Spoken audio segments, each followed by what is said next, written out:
I'm Carol Speakerman, and this is Speakerman Speaks Retail, presented by MarketScale. Hey, it's Carol, and welcome to episode 12 of Speakerman Speaks Retail. I help all kinds of retail-focused companies land big B2B programs through a repeatable, scalable positioning process. And I also speak on my latest retail trajectories, which are themes that connect what's really happening in retail across categories, borders, business models, and touch points, and what you can do about it. Right now, we're digging in on perfecting your retail positioning and accelerating your business development, so you'll be armed and dangerous going into fourth quarter and 2021.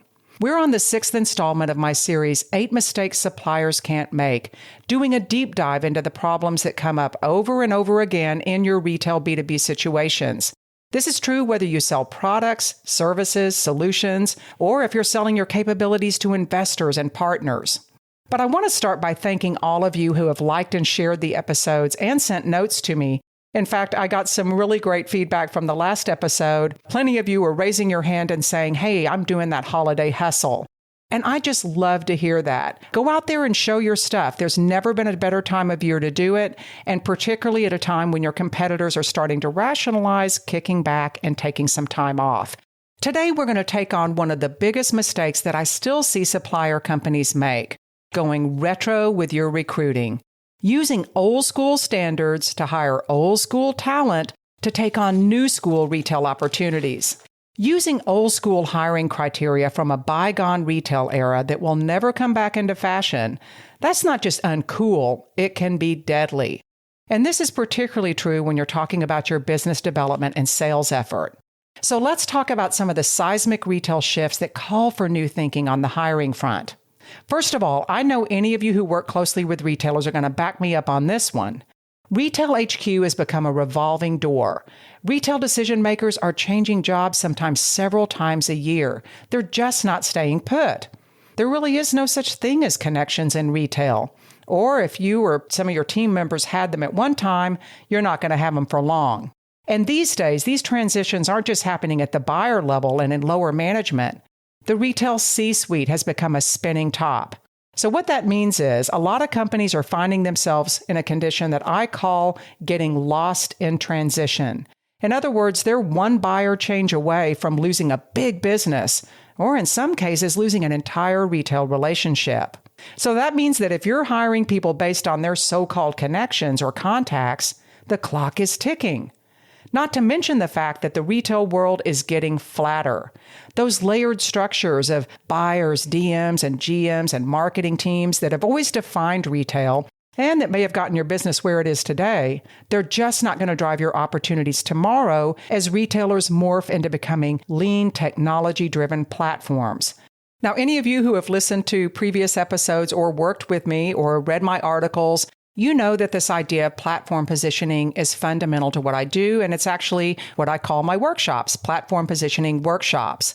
But the fact that all of these layers are going away, and yet they're managing these big platforms is really good news because it means that you have a quicker route to the top. But not if you're attempting to put those old school players up front to meet with the new people who run retailers' platforms. So even though retail organizations are getting flatter, something interesting is happening on top of that. Retail has become a multi-stakeholder proposition. So that means that looking for key turners and go-to people kind of misses the point. And this is particularly true since there's so many more people at Retailer HQ who have influence over what you do. They may not be flat-out decision makers, but they have influence. And to make things even more interesting, no two retailers have the same structure these days. When retail organizations were more cookie cutter, things were a lot easier.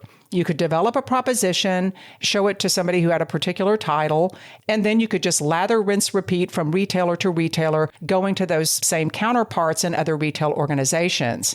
Well, now retailers are creating new roles with titles that retail's never seen before, and there's a whole new cast of characters rotating in and out of their organizations.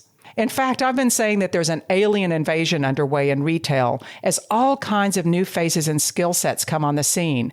Data scientists, machine learning experts, content mavens, and other non-traditional players that are just not steeped in those old ways of retail. And these folks are right-brained, left-brained, and every brain in between. So with all of this going on, you've got to have a corporate message and a business development process that will resonate with all those aliens. And you've got to have people who can deliver that message with credibility and confidence. So instead of crowing about contacts, these folks need to be steeped in research and doing the groundwork for you that's required to uncover each of your prospects' unique goals and directives, because no two are taking the same approach. So these organizational shifts, there's something you don't hear as much about, especially as all kinds of other drama spins up in retail, but they have a real impact on who you hire. And who you hire has a real impact on how successful you're going to be with these new platforms. So we know that connections are a thing of the past and that a lot of new school folks are running the retail show now. Let's talk about some of the old school practices and hiring criteria that used to make a lot of sense back in the day, but just doesn't hit the mark anymore. First of all, the idea of a lone wolf out there doing his thing. You'll hear that you better stay out of this guy's way or you might just ruin his mojo. Listen, I know what it's like to be a top salesperson, and I never liked anybody breathing down my neck. I get it. But these days, the business is way too complex and the stakes are too high to be completely hands-off or to hire people who have an aversion to collaboration or oversight. Now, there's a big difference between collaboration and micromanagement, by the way. But you do want to hire people with top-notch collaborative skills who actually enjoy cross-functional collaboration, both within your company and with your prospects and customers. Because when you're talking about platform positioning, they've got to be able to talk to all of those stakeholders and be very comfortable doing so. But tying into that, it used to be that you could just turn salespeople loose to forge their own path, tell your story, and in some cases just decide what they were going to say as they went along. Back then, the business could be a lot scrappier because the people on the other side of the table were a lot scrappier. And as we talked about before, they stayed in their positions longer, so they tended to be a lot more forgiving. These days, scrappy individualism just won't cut it. It's problematic for so many reasons, and I have to say it's in plain sight to me on a regular basis. Going back to those platform positioning sessions and workshops and master classes that I conduct, in those sessions, I walk companies through an optimized retail-focused B2B positioning process. After we're done, and when my clients go into implementation, I've found that people tend to split off into two categories. Those who are relieved to have a process and can't wait to get started, and those who always said they wanted a process, but actually preferred the loosey-goosey old days when they could complain and make excuses and fly under the radar. When those excuses run out and they get called out, they tend to freeze or sometimes they even rebel. These folks either leave or they get fired, and frankly, it's usually way overdue at that point. Now, fortunately, this is the exception and not the rule. Most of the teams within the companies that I work with are forward-thinking and they want solutions or they wouldn't have signed up for the coaching to begin with. And naysayers are always a small minority regardless, if they're there at all. But the key word here is process, and that impacts your hiring criteria.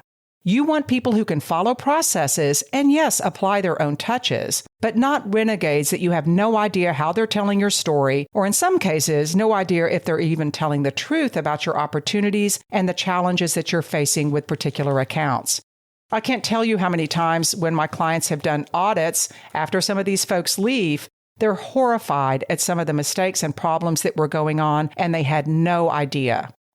So let's talk about another major marketing and business development challenge that's rooted in lack of process, but is exacerbated by faulty hiring criteria: lack of alignment between sales and marketing. This is a pervasive problem that, frankly, is only getting worse because an interesting contrast is at work here where, on one hand, there's all kinds of new marketing tools that have become so much easier to use and more effective, but on the other, sales processes still tend to be rooted in those more loosely defined renegade approaches. That puts sales and marketing out of alignment, and that compromises your credibility, and it makes business acquisitions a slog at the end of the day. So that's why achieving alignment between marketing and sales, but also aligning both with retailers' new goals and directives, is the cornerstone of my work, and it should be the cornerstone of your approach. Because you can't do sales training in a silo. It's not going to be effective if it's at cross purposes with your marketing. And your marketing won't be effective if it isn't aligned with a lot of these new retail realities, and if you're not able to quickly cut to the chase of why you matter to your retail partners right now. But when you have a mutually reinforcing process to make all that happen, and when you have people on board who can execute it seamlessly, you are light years ahead of your competitors that are still kicking it old school. And finally, let's bust one big myth, which is the myth of the closer. Any of you who work directly with brands or retailers, once again, I think you'll back me up on this, that the chances of going into a first meeting and closing a big deal right on the spot are slim to none. It just doesn't happen like that anymore. Most of your competitors don't see it that way. Their processes are geared to closing deals and closing them way too early, and that immediately puts them at odds with this retail reality. As they fight reality, they waste your resources and they get into wishful thinking. So that's why I never talk about pitches or pitch decks with my clients. Because your number one goal is to start a strategic conversation and to efficiently evaluate opportunities to see if they're even going to be worth your time. So I call the decks that I create with my clients opportunity explorations, because that's exactly what they should be initially. Vetting tools, not closing tools. Well, that is unless you want piecemeal programs that are really easy to pull the trigger on, but don't add up to much. But you need folks on board who acknowledge reality and who can take a phased and strategic approach to business development. That requires maturity and restraint and confidence. So let's recap the do's and don'ts of how to just say no to retro recruiting once and for all. Contacts and connections, they can play a small role in your strategy, but they should never be used as your primary hiring criteria. The revolving door at Retail HQ is going to flatten that rationale faster than you can say in the newly created role of. You want collaborative, strategic players who love to dig in on research and build influence networks. These are your new sales rock stars. Those alien-friendly folks who listen, who are quick on the uptake, and who can follow process, that are just as comfortable talking to data geeks as they are rapping with artists and techno mavens and all the others that now run retailers' platforms. And I do want to throw in one final thought. Retailers tell me that they still don't see a gender balance among supplier teams, and this is particularly true in the technology space, which we now know is dominating retail organizations these days. I mean, retailers are technology companies. So you see plenty of women in technology roles within retail organizations, but you sure don't see many on the other side of the table. And this is particularly true in sales roles. They're practically non-existent. So whether you're in the tech space or not, think about how you can actively nurture female talent within your organizations, outside of HR, and particularly in sales. It's just good business, and retailers are going to notice. So are you feeling better about just saying no to retro recruiting? I hope so, because your new sales stars are out there. They just may not look, think, or sound like they used to. And that can be a very good thing. I hope you'll stay tuned for the rest of this series, and thank you for listening in today. I'd love to hear from you if you have any questions or ideas to share. You can ping me directly at carol@speakermanretail.com. You can visit my site at speakermanretail.com to check out more insights, to subscribe to my updates, and get the latest on events and other happenings. See you next time, and happy selling.